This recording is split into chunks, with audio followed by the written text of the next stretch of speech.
and I'll put up the names of the people I'll be going over. Now, this game was played during the whole, Keiji Risuro craze, and everyone was like, oh my god, those two people, they're playing and stuff. And yeah, those were like really exciting games, but it turns out other people were playing exciting games as well, including something I don't really understand. And this game is one of the games I don't really understand, and the reason for that is because not only do we have a Korean player playing a Japanese player, we've got Park Yeonghun versus Cho Yu, but we also have the title, which is interesting. It's the Japanese national training team? I don't know what that is. I have no idea what the Japanese national training team is. Apparently, it involves Park Yeonghun playing a bunch of Japanese players. So, sorry, national team training, not training team, sorry. Japanese national team training. So I don't really get what's going on there. But I do know that Park Yeonghun played a ton of Japanese pros.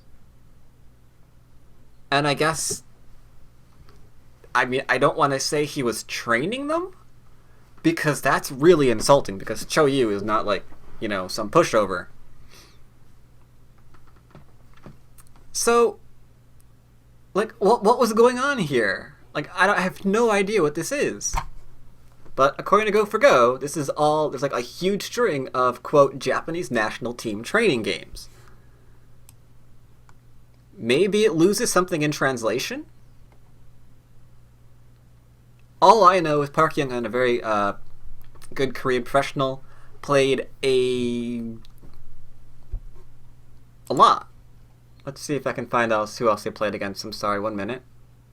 I'm looking up the other people. He played Park. Yeah, he played Cho Yu. He played Ida Atsushi. He played, who else did he play? People who you might have recognized. He played Shibano Torimaru. Oh my god, am I going to abandon what I'm going to do? Wait a minute. I might abandon this. He played Shibano Torimaru. Okay, people in chat right now, vote. What do you want to see? Do you want to see the Shibano game or the Cho Yu game?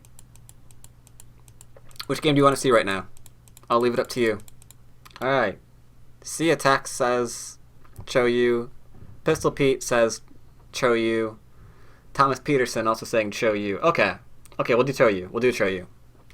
I think he might have chosen poorly, but we'll do Cho Yu. So yeah, this was a bit of a close game. It was a 10.5 game. It's a 10.5 game. That starts with Park Yeonghun as black versus Cho Yu as white. Now, if you have never studied anyone at all, then you should know that black is a player who kind of went head-to-head against Lee Chang-ho in his prime and is one of the players responsible for like dismantling his style. If you have never heard of White before, White is a Japanese player who kind of leans a little bit towards a more influential style. And we are going to see that in force today. So what we have here is black opening up with a happy little 4-4 point. White says 3-4. Black says 3-4 as well. So far, normal game until out of the blue we have a 2-space high approach. Well now, that took a turn. 2-space high approach. This definitely says I'm kind of interested in influence. Let's see what you want to do. This is saying you are not going to be able to establish orthodox. No orthodox out of you. Not having it. This is also saying they're obviously not going to be able to do like any kind of mini or micro Chinese variation at the bottom of the board. Nothing there either. So you've got to deal with this stone that is now right there in your face. So what are you going to do with it? What are you going to do with it? What are you going to do? Well, funny you should ask. Because black decides that's not worth responding to. I'm taking open corner now. Alright. White says my move means something, so I follow up. Obviously, if you did anything else right now, then you're kind of admitting that maybe 0-4 wasn't very severe. But alright, he's going to follow up. Sweet. Black still says, I don't care, and continues to approach open cornerstones. And immediately we have, again, a very high pincer. So we're seeing a very consistent play out of white so far. It's kind of playing high, it's kind of playing influential, but it's really a difficult board, I would normally say, to actually play influential on. We are kind of in like a cross joseki right now, which usually leans more towards territories, but clearly that's not what we're going to see. We don't have anything really developed on the board right now to like give a reason for the influence, but he's going to make something work. He's going to make something work. Black says, well, if you're interested in all that influence, I'm going to build up some influence for myself. Thank you very much. White jumps here. Reason why white jumps here, in case you are not aware, is if we push again and then jump, then black can keep pushing. And then suddenly, if you go by like proverbs and rules and stuff, you see this 1, 2, 3, 4, 5, 6, like 7, 6-ish stone wall thing going on here. And we can count, 3 spaces away. This little pinstring stone's a bit too far away. It's like a picture on this board. Black counter pincering, and suddenly this is looking, fairly nice for black, because even if you jump out once, you can still get capped. Depending on what happens over here, even if you jump out twice, you can still get capped. So you don't usually see this top board variation, quite so often, because it's easy to kind of turn around and just kind of counterattack it. We see this a lot, because this is nice and settling. We don't like playing all these like long, complicated variations that kind of just like jump and kind of sprawl across the board and just take up everything and bleh. We don't usually do that. So instead, we see like little simple things like this, nice, settled in the corner. But influence, interest, forcing to commit in the corner. All right. Now we're not going to do anything crazy here, like throw in and crosscut and whatever, because this is just Aji for later, right? I mean, black stones are fine, white stones are mostly fine, so we can go off to other things. Cool. I'm not sure why you would poke if you weren't going to cut, though. I thought that's a little bit of a no-no, but alright. Following up, a joseki. Now, what's interesting about this joseki is it's evolved over the years. We used to play this way, right? And then what? We would used to descend here at S1, right?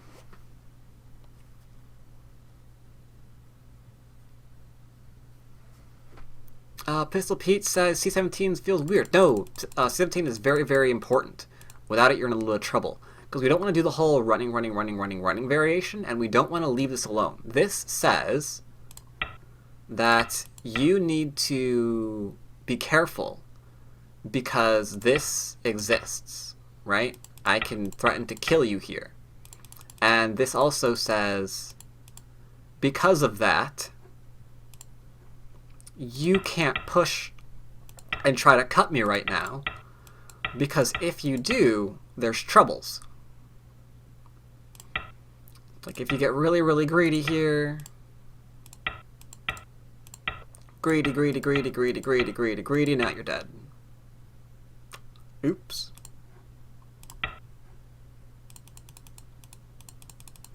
So not going to do any of that stuff. We're going to have to block and try and make this cut work. But this cut just leads into like a little bit of a ladder here.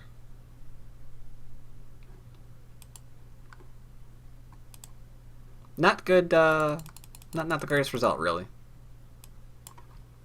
So right now this position is usually considered settled. There's still some Aji at the F17, little bit of Aji at D18, but right now it's settled. So I like it being nice and simple.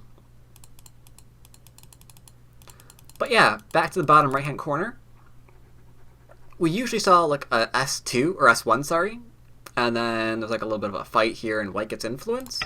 Nowadays we actually see this, just a straight out flat Atari. None of this, descend and then jump away, and then do something here, and jump there, and give the influence away. We don't usually see that anymore.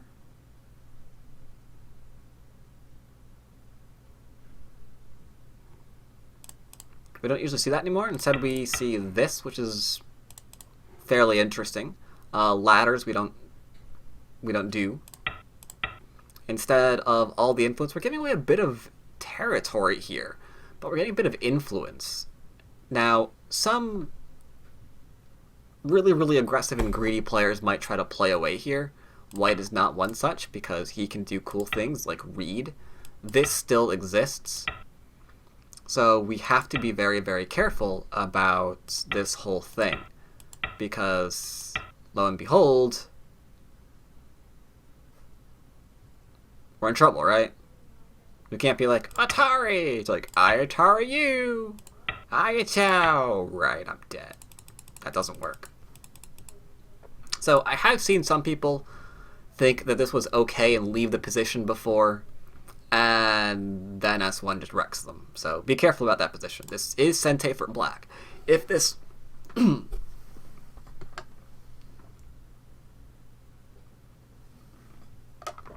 Sorry. If this wasn't Sente for black, then this would not be played, and we'd probably still be playing the other variation. But yeah, Sente for black. So cool. Now we can go on to other things. Black is settling. No more Aji in his position. I dig it. So, let's see what we do here. As white, what do you think you want to do? It's really hard to get this one wrong. Oh, Pistol Pete says he wants to C6. Okay. Interesting choice. Or O17. Okay. Pistol Pete has a very good idea. I was hoping that I was going to hear either O17 or R14. And R14 is why I said, and keep in mind what's weak for white. Because O17 is the right direction, because these stones over in the upper left are the weaker stones than the clearly alive stones in the bottom right-hand corner. So we're going to extend from one, we have a larger wall, and two, these need more help than the bottom right ones. Because if we play away, and, you know, what black is something like this, now we're kind of getting a little bit scrunched here. A little bit scrunched. Most this wall can do now is like make a two-space extension, which is kind of terrible. We wouldn't play here because we're not insane. In case anyone was thinking about doing so. So yeah, extends over here. Great. Now, does anybody feel like pincering here? Pincering good idea? Pincering bad idea? What do you think? Pincer good? Pincer bad? What do we do? Do we pincer? You are on this board. This board is being developed influence for white.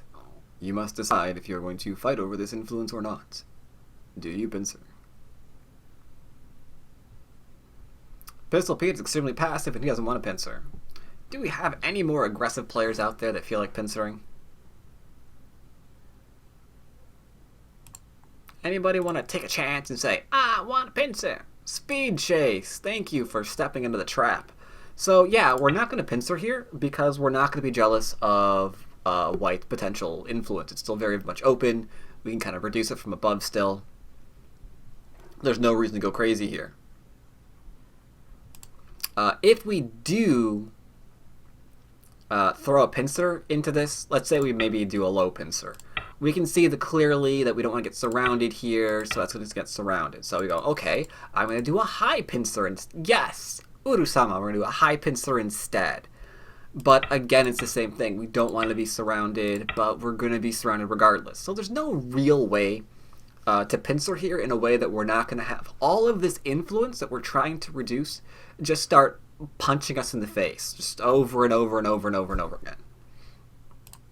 So we're going to back off because we've got some territory. And now we're going to see how white tends to try to make this into territory, because it should be kind of difficult. He goes into here. Okay. Black says, I don't even care. I'm taking my corner. White says, I'm going to go here. Okay, I got a 2 space. So now if you were worried about the top growing, now the top is anchored to a corner, so you should be really, really worried about that Moyo growing. But Black doesn't really care, and the reason why Black doesn't care is because he's got the bottom as well. He's not the only one, White, rather, isn't the only one with influence. So Black has some territory here, Black has some territory up here. It might have some, probably, but probably not. But maybe some, but probably not.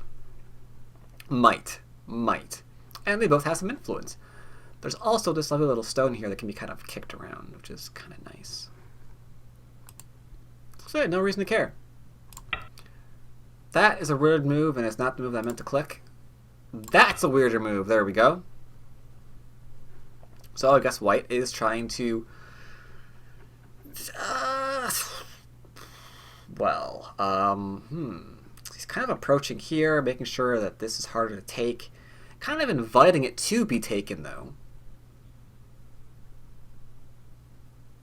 Kind of inviting it to be taken, because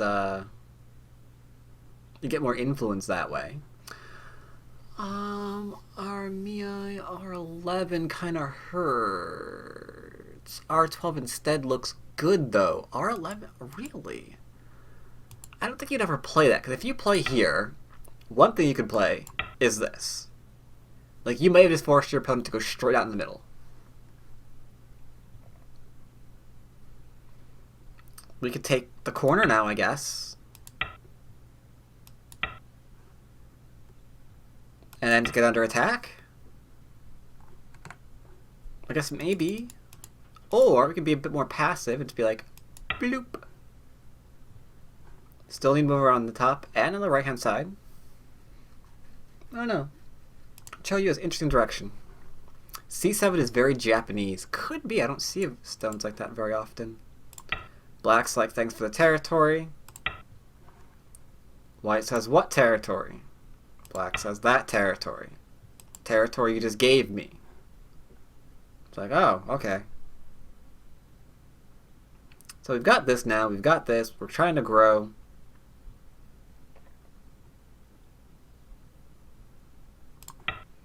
So now, try and use the influence, or not the influence, the Aji rather, for extra influence.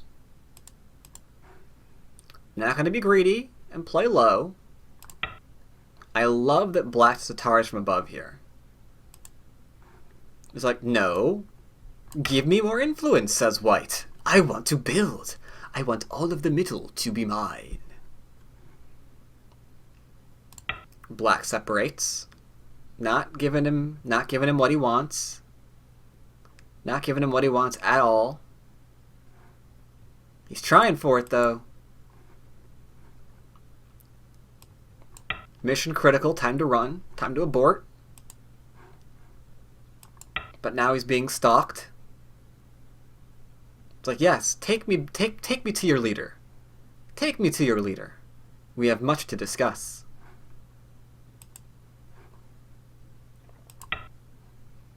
Connects with 2 small knights.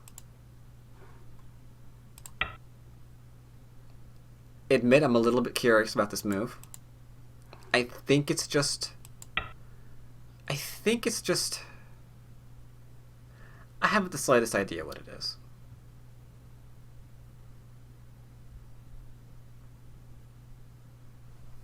If we play it later when we need to live, maybe White doesn't descend and just plays the Atari. But if we play it now and we don't need to live, we have this exchange. So Q1 is Sente? Maybe. Let's go further down the rabbit hole and see where we're going. So Black cuts through here. Only we can't see where that's going either, because if we cut through this, it's just like he backs off. So I'm not really certain what's going on over there either. And it looks like after all of this, Black's not entirely certain, because he just goes back and lives. White says no life for you. And black's just trying to live. Cut point's gone now. So it looks like the S1 and P7 not really doing it. Not quite. Not quite getting what he needed out of it. It looks like. Had to kind of give up both of them. White's now completely connected and strong. Not going to be able to cut off those two small knights, so maybe a little bit too early for him. I don't know. Life in Sente. He does have life in Sente, but wouldn't it be okay to take life in Gote if it meant we could cut through that later? I don't know. Anyway, black tries to recover and decides to attack on large scale. White's like, oh, yeah, my stone. Ooh. Darn. Yeah, you got me. Can I save my stone? Don't suppose you'll let me just save my stone here. Never mind this really, really huge area I'm trying to build. No, I'm really just trying to save that stone. You should defend that and make sure that stone's dead. That's what you should do. Better yet, you should just totally hurt me for trying to get my stone back to life and kick me. Yeah, kick me, that way I can get more stones in the center. That's a better idea. So we see what White's really up to. We see what White's really trying to do here. He's not going, ooh, I'm going to save my stone right now. He's just like, can I like sleight of hand action here? Just kind of show you the pretty birdie in one hand while I'm stabbing you to death with the other? It's not really sleight of hand, is it? No, that's just murder. This is why I'm not a magician. But what's interesting for black here is I thought, okay, he knows what's going to happen. He knows what's up. He's going to like try to like jump in here or like attach or shoulder hit. He's going to do something, right? But he did none of that. None of it. None of it, none of it, none of it. He actually defends his corner here, which was mildly confusing because last time I checked this wasn't Sente, and I'm pretty certain White's trying to build up the middle.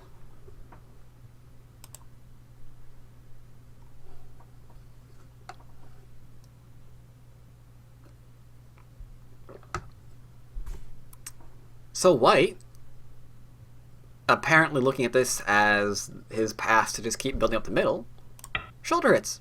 Forcing moves, right? Always look for those forcing moves first, and here we're finding them. So, alright, forcing move. Connect low. Try and limit the forcings. Alright. White gets to keep building. Now, at this point, I'd start to wonder in this game, like, maybe I just don't get what's going on. Maybe what White's trying to take isn't large enough, right? Maybe black on the upper right, maybe black on the lower left, or the lower, wait, what? No, maybe black on the upper left, maybe black on the lower left, on the bottom, on the right. Maybe he's just going to have more territory than White, and it's just not worth it to go after like a reduction here. Like, maybe I've completely misunderstood. But then with this next move, I do kind of realize I misunderstood. What I misunderstood is it just wasn't time yet to start reducing. Like, it was open enough that black was apparently comfortable with the idea that he could just take a couple of more points because the area is so open, we can still reduce it. So we're fine. We don't have to do anything just yet. Now he's growing. Okay, now we do. So that's interesting. Because I'm pretty certain everyone would try to kill you at this point. White admits the territory is the thing that he needs. Black's like, yeah, you should totally keep defending that territory because, don't want me reducing that territory. Unfortunately, White realizes that he is surrounding his opponent and goes for his throat. If you are a person that just like kind of read that as, ooh, I need to defend my territory, then you're going to be in a lot of trouble because, well, for starters, you might find yourself disconnected, which is in and of itself like a really bad shame. Or at most, okay, not that stupid, or at most, or at least rather, you're going to find your opponent with like this shape in the middle of your area. You're kind of like on third line territory despite the fact that you've got like all of these center stones, and now you're just going to lose the game because you abandoned what you were doing. And that was, you know, center, center, center. So, alright. Like, alright, time to attack. Took out your shape. Can't white cut?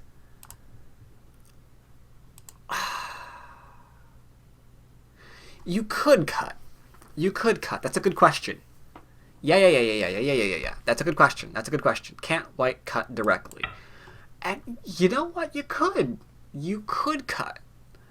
But the minute you do that, you're also saying that your opponent... Let's see. How do we cut this? Dot. Alright, let's do this. Doot. Right? We'll look at something like this. So we could cut. Maybe we get a little bit of something here. But it's getting a lot stronger. And now we kind of have to really go back to try to figure out how to kill all the guys and like surround them and stuff. And meanwhile, our little shtick over here is also not too happy with us at present. So you could cut. We gotta be careful, because the Aji that's in the area can really mess with you, as we're seeing here. Like that sacrifice is not fun.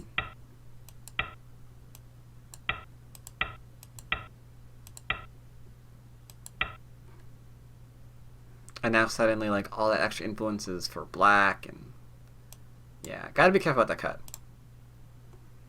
So instead we go for here and try to do this. This is the goal. We want that out of our opponent. That's what we want. Because we can make territory with this. We can make everything with this, just this heavy shape of just utter crap. You know what? We might even go away. We might even make territory in the middle because of the crap group that's just running across. So we're trying to avoid being that. And here we see the poke again. Bit of a different result. We have the Atari.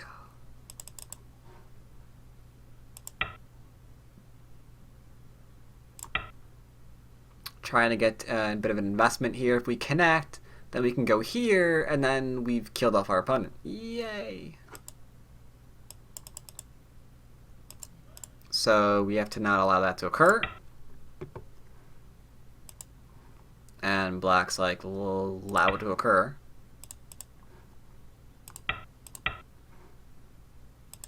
Can't take top, or can't take this one, because that's snapback, so we take this one.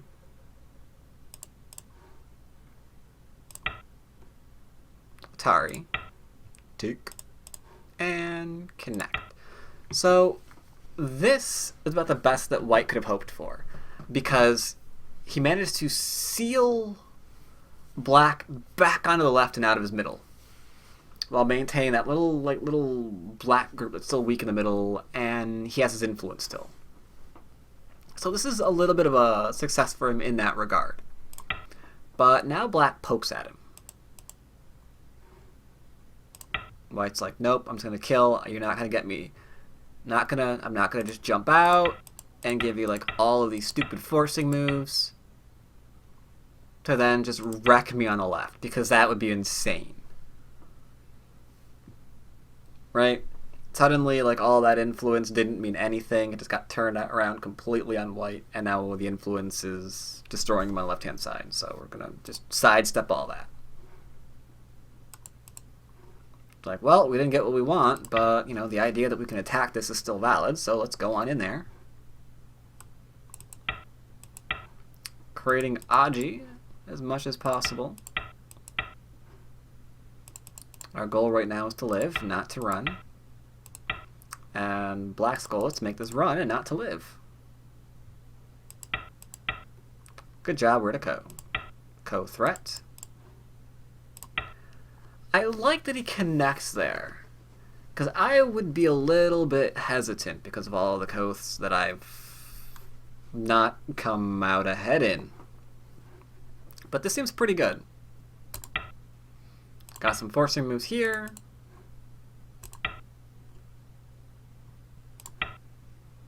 And now we're fighting over like the various points in the middle, just make certain that bad things like these things don't like really occur and start poking out points in the center. Was white forced into the Ko? Mostly, because you don't want to just connect here, because where's your eyes?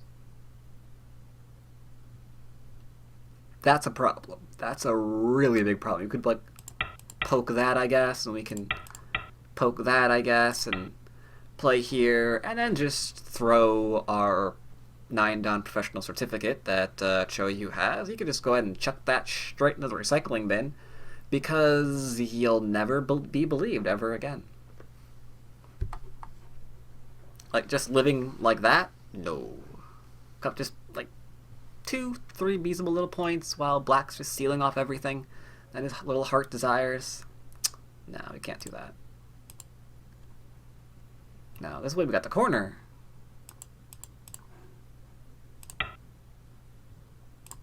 Alright, so it backs off, because we're getting that middle now. We're not, remember, don't just try to kill that one stone. Otherwise, you try to kill that one stone, and holy hell, this just got crazy. Can we play this way? Maybe. Did that just grow into something really huge? Possibly. So alright, we're gonna back off because we want the middle. Need that middle. But that means that there's a little one stone. One stone's not quite dead yet. Like, I'm still alive. Asking for a Ko. Interesting choice. Apparently Black is not getting his wish granted this time, though.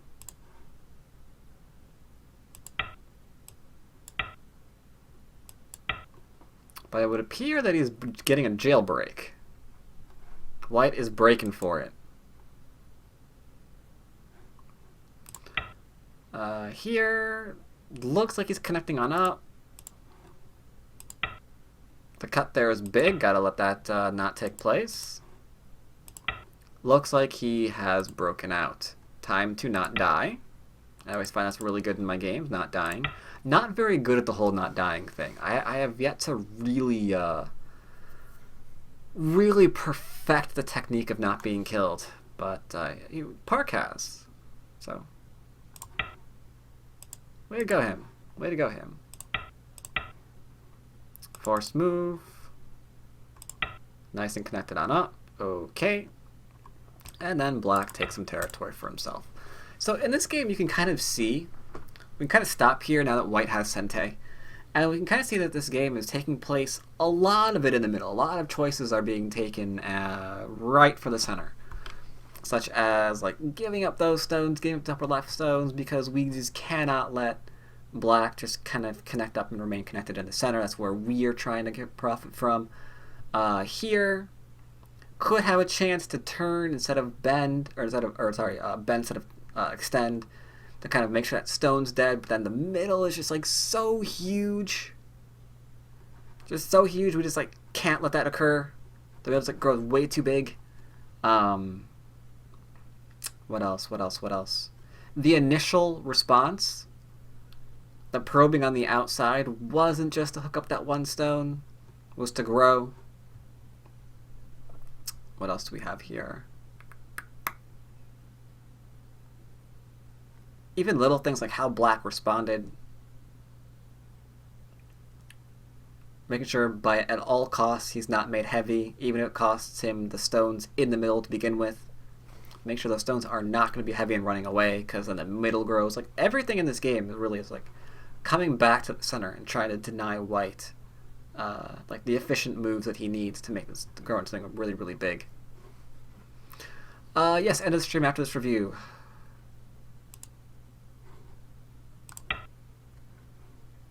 I have a lot of games that I must play afterwards to make up for one or two of the losses that we had today.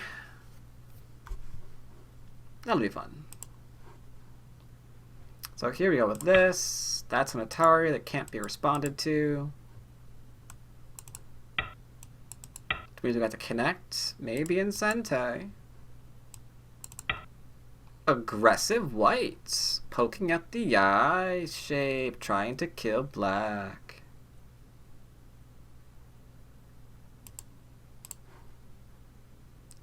Where was the move? I lost it. Oh, right. Okay, you played here. He reversed. Connected on up. And now that moves hurts.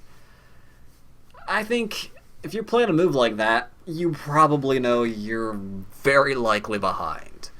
Because that is just a move that says, well, I've got nothing else to do besides just try to keep growing the middle, and I don't have any really cool Sente way of doing it.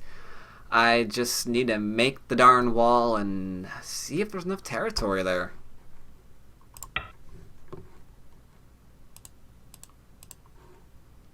So we've got poke. We've got poke.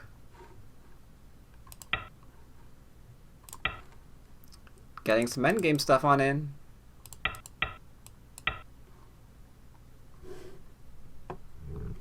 Oh my god, can you like really hear my mouse? Yeah, it's Razor Death Adder. Some of them are quiet, some of them are anything but.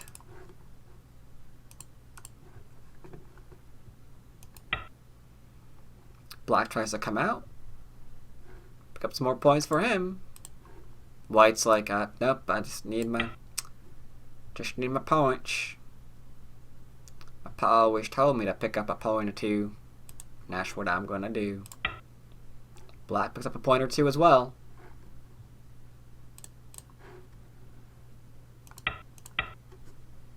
Yeah, I'm told there's like videos on YouTube that show you how to like open up your mouse and quiet it, but in the event I do something wrong, I don't really feel up to that.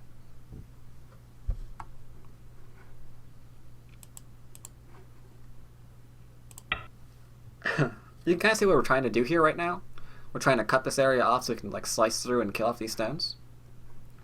And for the most part, it looks at first glance like black is completely going along with that, just swimmingly. It's like, oh, I can take free moves against this stone, don't mind if I do. But there's no real way to prevent it. I mean, it's just hard to really do. White's gonna try to force it.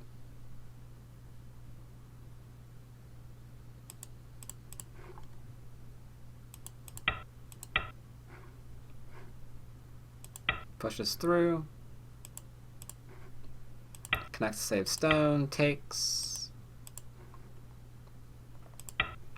Tries to surround more of the middle because it's looking kind of big. With this move here, if this gets taken by white, that's a pretty big middle.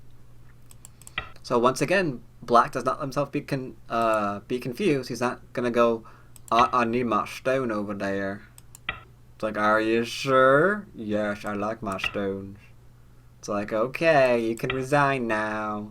I have all the middle finally. Thank you. Because there's nowhere to go here, right? Okay, that's not a good move. Do.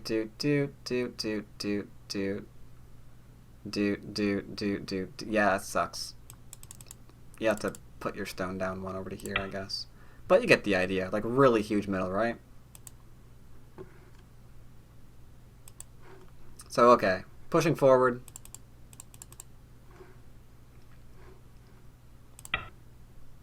Endgame. Endgame.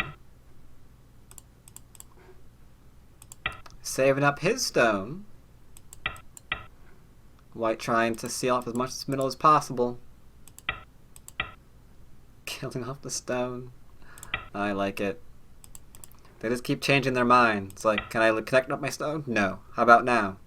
Okay, go ahead. Really? No. Darn it.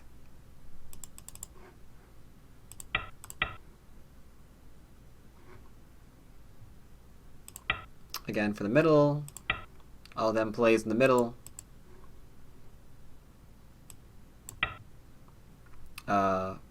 Shape point. Gotta love shape points. Also have to love saving us 6 before there was a clamp. Now this is like territory. That's pretty big for black. Save stone. Cut point still is working fine. If he cuts, we Atari connects Atari, because there's 2 levers either side. And then this dies, so we've protected with this little clamp.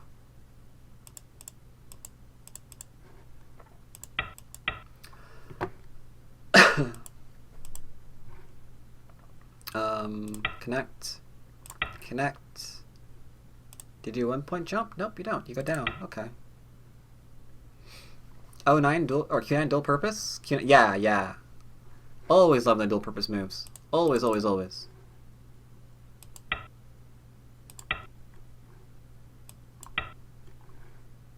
Going for Endgame. Now this is interesting. I would have probably clicked that without even contemplating. It's like, yep. I'm gonna go play here, and then I guess the Atari kind of sucks for you, doesn't it? Because the Atari's free, then you turn, then you block, then you get these, and then you get that. So all of these stones has to be filled in because of that stupid thing right there. Like this, that. Maybe that one too. Like all of this would get filled. So black connects here, and I thought that was really cool. That I like that endgame move for him. I think that's really amazing. Because everyone would be like, boom. And then suddenly you have to fill all this. You're not going to fight that Ko. You've got to go and take all those stones off the board. So you had to respond here. You had to respond here and here.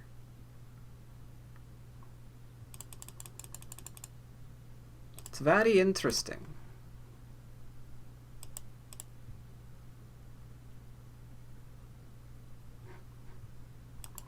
White plays here.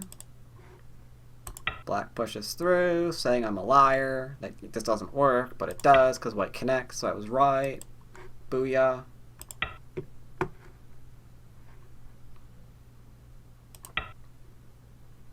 That's a big one.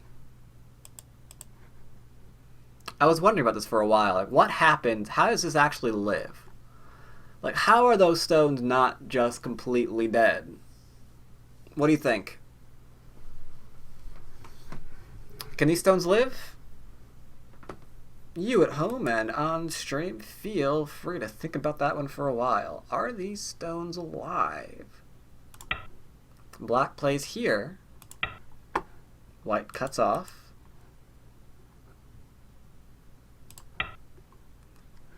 Threatening.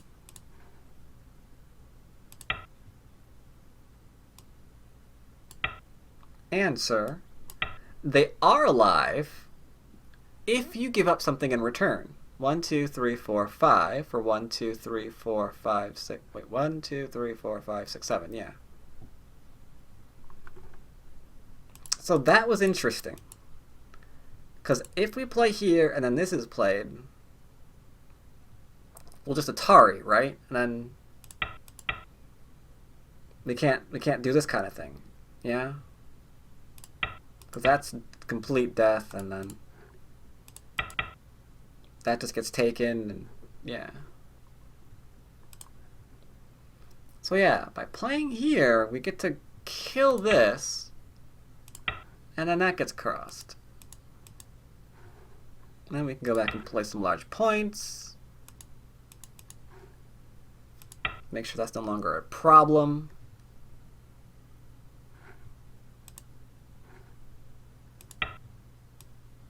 And from here, it's pretty straightforward endgame, I think. Unless I'm remembering incorrectly. Yeah, pretty straightforward endgame. Just gonna save some stuff. Save the whales. Save those snails.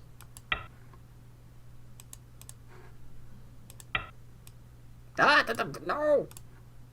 Bad move. Well, actually, it's not a terrible move, but yeah, not a good move. There we go.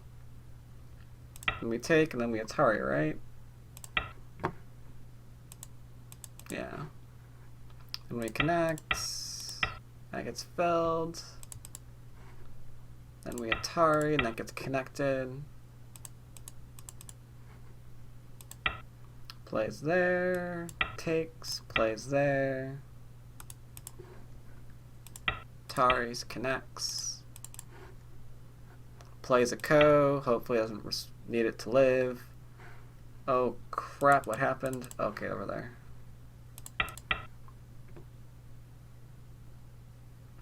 Your viewers making me feel like I'm spamming with all their non-chatting behavior. Yeah, that happens. They're just a bunch of view bots, didn't you know they're Pistol Pete?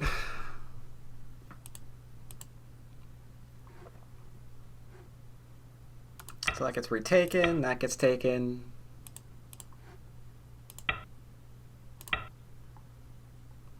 To be fair, did have a few comments on KGS, I'm just not sharing the chat window right now. In case you're wondering why the chat window is not being shared in this particular lecture, I reinstalled my OS last night and I don't have everything set up. Sorry. But yeah, from here it's predominantly just some endgame. And since we're already this far, I figure I'd show you the endgame. I missed something. Oh, yeah, okay, there. Plays there. That's an Atari, gotta fill. That's a point. We're gonna connect it yet? Yes, we are. Ooh, that's a point. That could be a point. There we go. Atari here first. White looking for all the points he can possibly get his hands on.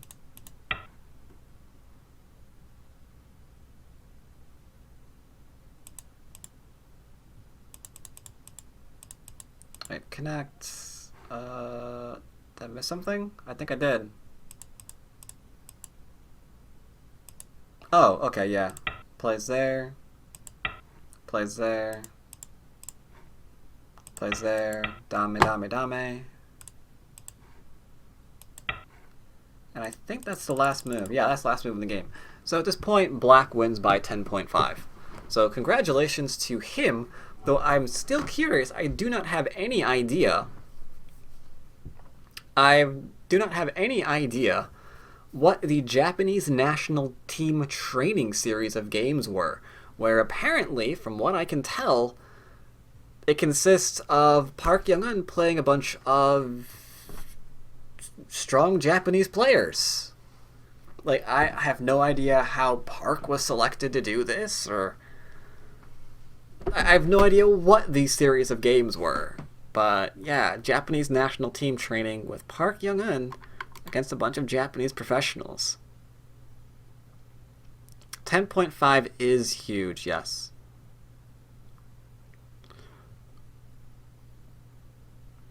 At some point, I'm probably going to go over Shibano Toramaru's game against Park Yeonghun, because his game, you remember that guy as like the other influential Japanese player that I've been really interested in lately. And I flipped through his game just a second ago when I realized that he was one of the people that also played.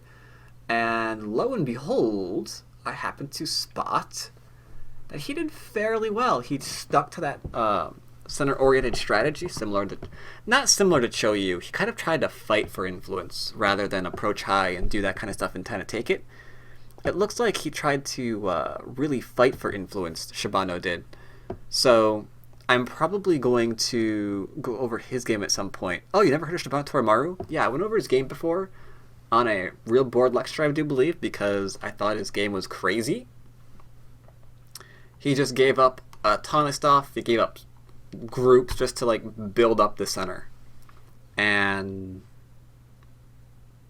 yeah, it was amazing. I think the next lecture will be my top 10 things Qs need to stop doing lecture. Hopefully I'll have that ready for next week. I was going to do it this week. Sorry, we'll do it next week. The top 10 things that Qs should just stop doing. That'll be a fun lecture to take. That'll be a fun lecture. So make sure you don't miss that one. And the other announcements. Of course, new Patreon reward. All games that I play are being reviewed by me. In the future, I'm going to have some of them reviewed by pros. And those of you who are subbed in for that particular reward on my Patreon will have access to that. Hope you guys enjoyed today's stream, and I will, as always, see you people next time. Take care, everybody.